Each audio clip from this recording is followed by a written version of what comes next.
Good morning, students. Welcome to our English class once again. Buenos días, queridos estudiantes. Bienvenidos a la clase de inglés nuevamente.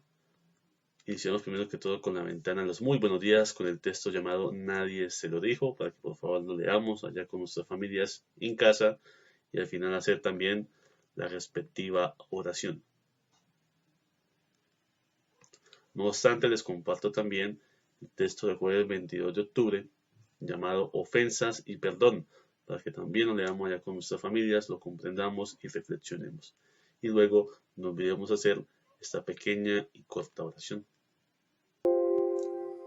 Bueno, ya el día de hoy vamos a empezar a trabajar lo que es el cuadernillo número 5, un nuevo tema que se llama los adverbios de frecuencia, Adverbs of Frequency. En este caso, pues vamos a leer toda la información que se encuentra ahí y lo más importante, los usos de esos adverbios de frecuencia y cómo se dicen en español y en inglés también. Entonces tenemos always, que es siempre, usually, normalmente, often, a menudo, sometimes, a veces, hardly ever and rarely, casi nunca y raramente, y never nunca.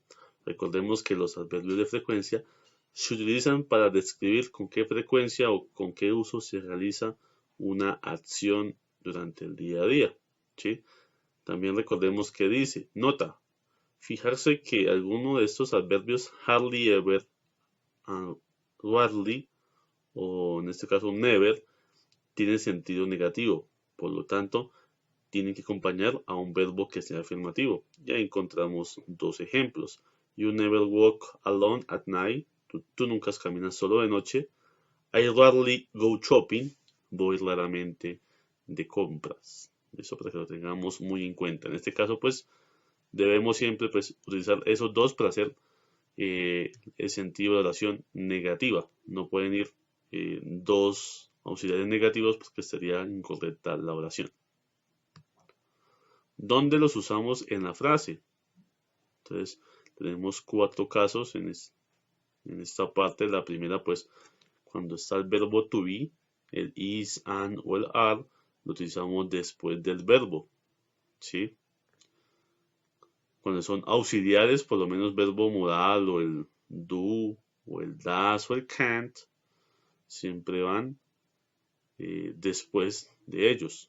Aquí tenemos el respectivo ejemplo. El resto de verbos entre el sujeto y el verbo principal. Aquí tenemos el ejemplo, I always work until late. ¿Dónde está el verbo de frecuencia ubicado? En la mitad.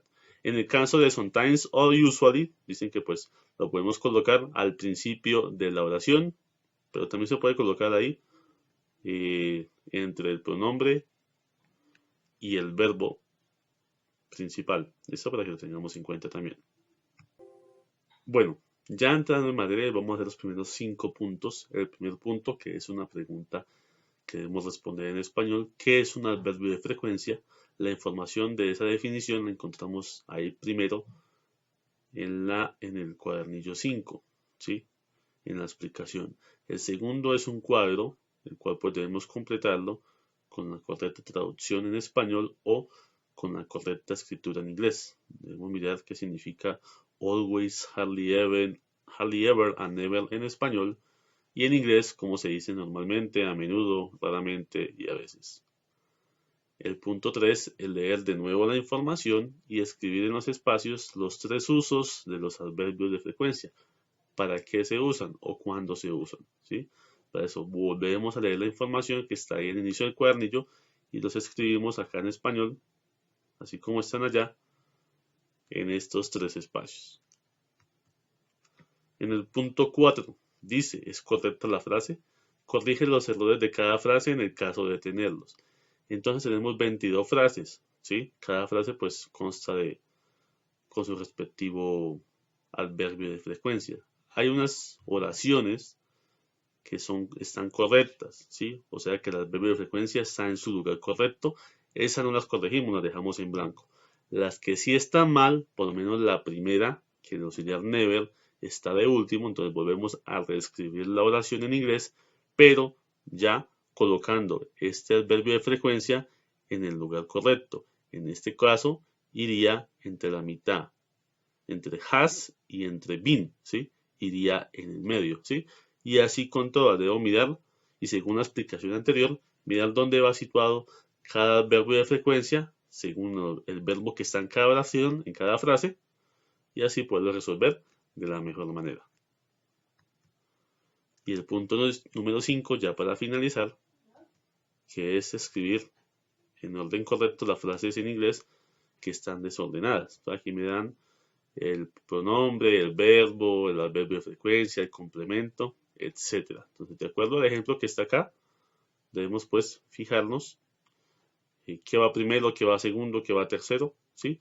Para así poder hacer este ejercicio, ¿sí? Entonces, vuelvo y repito, es ordenar, tomar cada palabra que está ahí y colocarla en el lugar correcto para así formar la frase. Ya para resumir lo del día de hoy, recordemos que empezamos el tema nuevo del cuadernillo número 5 en inglés, llamado los adverbios de frecuencia. Trabajamos los ejercicios 1, 2, 3, 4 y 5. Lo vamos a trabajar. Todavía no enviamos ningún ejercicio. Lo vamos a ir trabajando poco a poco ese cuadernillo. Y cuando tengamos listo, pues sí lo enviamos todo completo. Cualquier duda, pues me pueden escribir al WhatsApp. Con gusto los atenderé. Que estén muy bien y cuídense. Bye bye.